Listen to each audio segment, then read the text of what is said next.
At this episode of the From a Bus to RV, we will make some changes to the interior of the bus and also some plumbing things.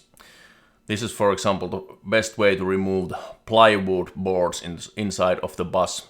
Use hammer and chisel first to get some kind of hole on there and then use crowbar. Let's get rid of the radiators first. They are usually cut off by a bandit saw, but before cutting them off, they should be bleeded out from the coolant. And they have two drainages. One of them is located beneath the middle stairwell, and the other one is the front end of the car. After the radiators, I want to remove the wooden plyboards, which are beneath the windows behind the radiator wall. Easiest to cut off with the crowbar first from the floor. After removing the radiators, it's rather easy to pry off the wooden plyboards behind the radiators with a crowbar. After taking out the plyboards and insulation behind the plyboards under the windows, it's time for a small cleanup with a vacuum cleaner.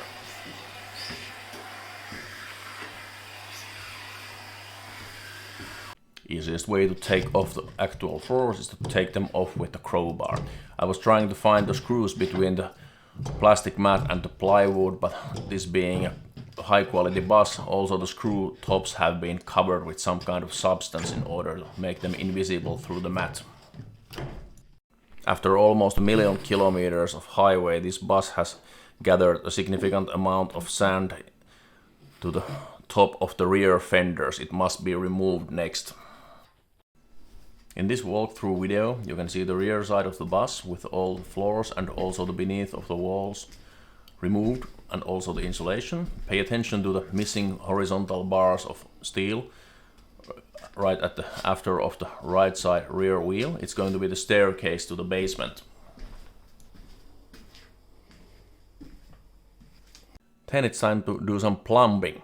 There is a rather complex array of valves and also pumps, other things which are used to heat the cabin and also use the roof heating, which is connected to the air conditioning of the bus.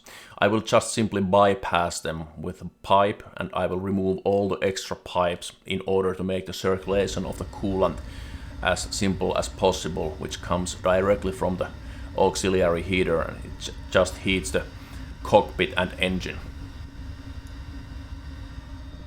When removing the plywoods from the walls of the bus, I found accidentally some kind of greeting left 20 years ago to the bus in the Carros when the bus was built. The insulation of the bus is a tricky part in Finland. Almost all of the windows must be also covered in order to make the bus decently warm in the winter time.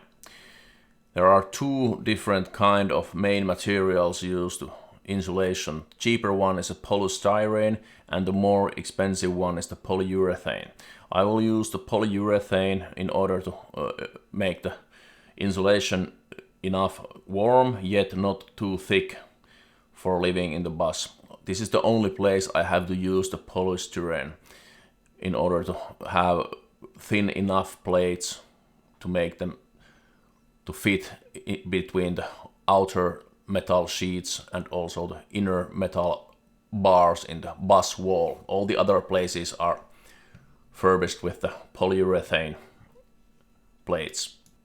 When fitting the roof with the polyurethane plates, it's critical to make them to have a snug fit on the plate in the roof, otherwise they will fall off easily.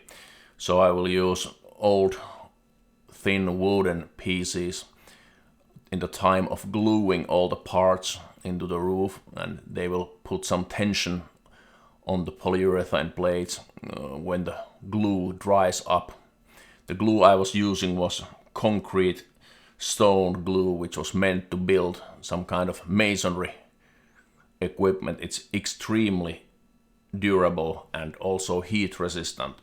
The temperature in the bus roof can raise, especially in the summertime, so high that ordinary polyurethane foam will melt in the sunshine. Next is time to figure out how to make the furniture and all the sofas and beds and walls and other things to stay on their own places in the bus, especially if there's going to be some significant and fast changes in the speed of the bus, like some kind of collisions or other issues. I figured out that the best way would be to make them from a special laminated wood, which is meant for building houses and interior walls. I will radially cut off the wood almost entirely, the way that it bends easily. Then I will fit insulation of few millimeters between the steel beam in the window of the bus and also the wood, in order to make an insulation and to avoid any kind of condensation of the water to the wood from the cold steel bar outside. I will also secure this fastening of the wood and also the metal bar with both Sika 221 type polyurethane